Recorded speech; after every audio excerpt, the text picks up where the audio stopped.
Now, these are all good news for us, both from the perspective of being a consumer of Google offerings. So there will be more competition, costs will come down, and also in terms of being able to compete in the market to provide similar services to others.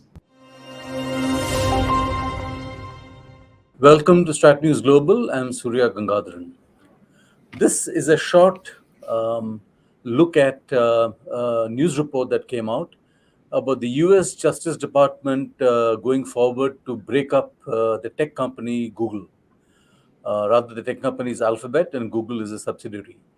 And the aim is that the Android operating software and its Chrome browser will be divested.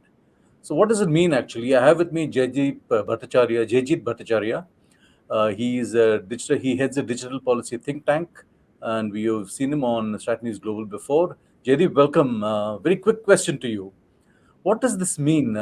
This breaking up, this decision to break up, divest Chrome and Android operating system.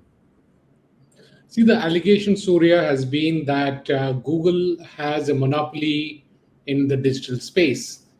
And digital space, unfortunately, is thrives on the network effect, which means that the more you have, the more valuable you become. Because if you are in multiple places in the digital world, then you've got more information which you can use to provide greater value, and therefore there'll be more users coming to you. In a nutshell, that's what a network effect means.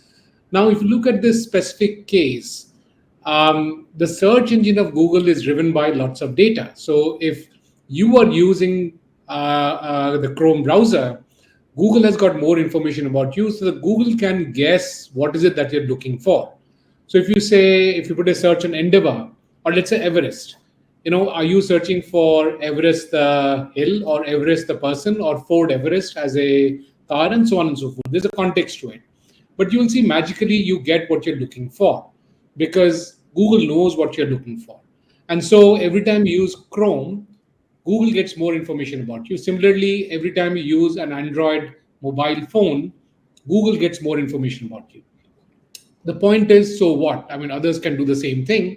Others can Yeah. also float browser. Others can also have an Android, a mobile operating system, and get the same information. The challenge is that Google has over 70% of the market in terms of mobile phones, in terms of the mobile phone operating systems. Android is basically an operating system for the mobile phone. It's got more than 65% of the market share in terms of browser. So Google has a stranglehold over all of us in terms of digital assets. And therefore, Google is able to churn out a far better search result than anyone else. Now, moving forward, it becomes even more scary from a competition perspective because all of this then leads to a better AI. So what the U.S. government is saying, or their antitrust agencies are saying, is that not only is there an issue now because we don't see too many search engines out there because of the stranglehold that Google has. In fact, Google Yeah. pays over, I think, around $30 billion to Apple, so that Google Chrome is the predefined browser in Apple, and the search engine behind Safari is Google, is what they Mhm. have put in, and for that they make this humongous amount of payment to Apple. So in future, Google will have far more information to create a far better AI than anyone else, and so the monopoly that's there for today's digital world gets translated to the monopoly for the future digital world, and that's dangerous. And if we have a monopolistic entity in the market, it also leads to reduced innovation. It also leads to smaller startups not being able to scale up, and so on and so forth. For example, Google itself would have faced a challenge in scaling up if AT&T was not broken down. Nice. Yeah. AT&T had a stranglehold in the US market. So the US antitrust agencies walked in and said, AT&T doesn't work this way. You need to break it down, which is why now we have what we call as a baby bells. The large Ma Bell company, the AT&T company, was broken down, and smaller companies got created, and therefore innovation kept happening.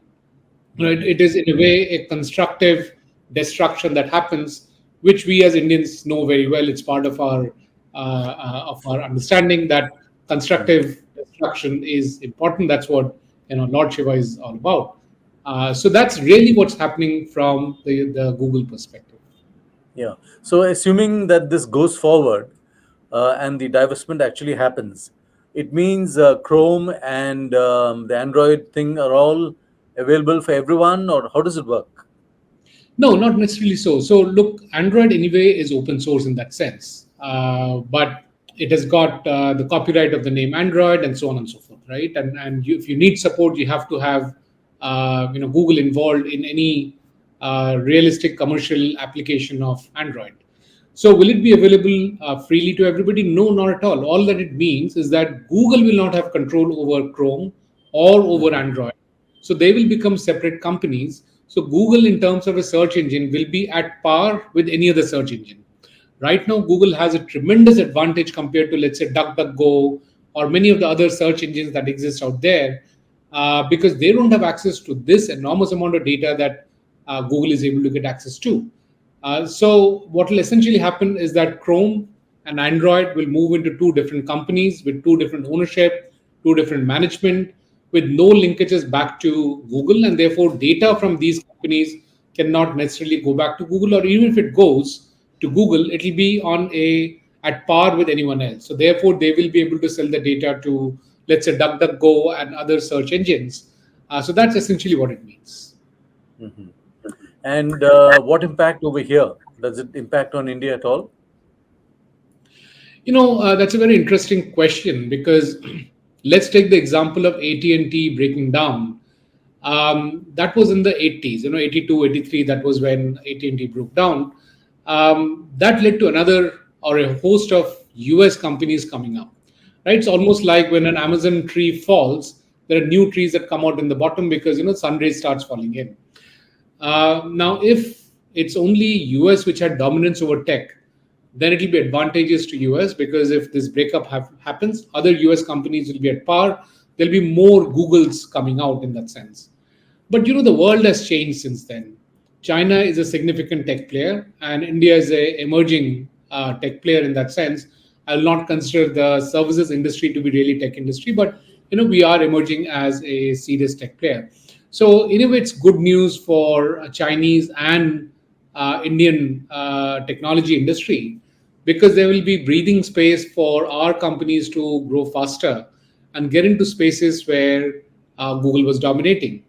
In addition to that, there is also talk about breaking up Google Play. And as we know what happened in the last couple of years, there's a lot of angst against Google Play Store because they are forcing the startups to use only the Google payments and at a rate which is 30% of the total revenues, which is usurious and humongous. And so it's not only just Google Play Store, but there's talk about breaking up Google Payments also. Now, these are all good news for us, both from the perspective of being a consumer of Google offerings. So there will be more competition, costs will come down, and also in terms of being able to compete in the market to provide similar services to others. So we can expect to see Indian companies to move into this space. Any likely little tigers out there that you can name? Ola has got into mapping as one example that comes to the top of my mind. Obviously, they are mired in some recent controversies, but just like Ola, there will be Map My India from a mapping perspective. Many of the startups, all the payment gateway companies, right now Yeah. their bread and butter is being taken away by Google Pay. That will change. In terms of search engines, many of the search engines that India created, such as Khoj, has not been able to make a dent because the educated lot use English, and then Google is a dominant player in that space. But as we move more towards vernacular in the internet space, I think we will have more vernacular based search engines coming up, which will not be threatened by Google in that sense. So there will be many that will happen. Maybe they don't exist as we speak, and they will come up post this change that happens. So a lot of movement can be expected. Jaijit, thanks very much. Great talking to you. Same here. Thank you, Surya. Thank you so much.